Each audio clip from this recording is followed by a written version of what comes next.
আমরা যারা কোয়ালিটিতে কাজ করি, আমরা কার হয়ে কাজ করি?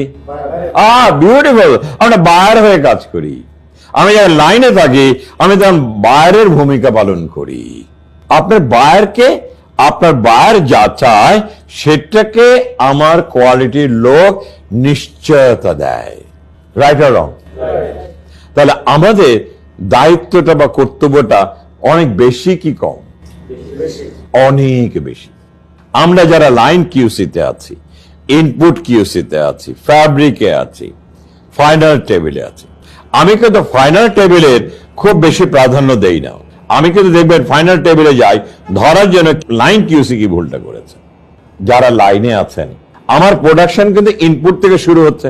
আমি যদি গার্মেন্টসটাতে ইনপুট থেকে যদি আমি কোয়ালিটি করে করে করে করে ফাইনাল টেবিলে নিয়ে যাই, আমার ফাইনাল টেবিলে চেকের দরকার আছে খুব একটা বেশি নাই। তাহলে সবচেয়ে গুরুত্ব কারা? Inline quality.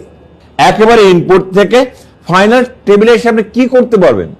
আপনি গার্মেন্টসটা রিজেক্ট বানায় পাঠায় দিলেন, ফাইনাল টেবিলে এসে কি করবে?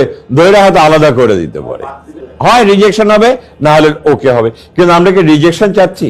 যেই মালিকের খাই, যে মালিকের থেকে আমরা মাস শেষে বেতন নেই, যেটা নিয়ে আমাদের সংসার চলে, নিজে খাই, সন্তানকে খাওয়াই, বাবা মাকে খাওয়াই, সেখানে কি আমি রিজেক্ট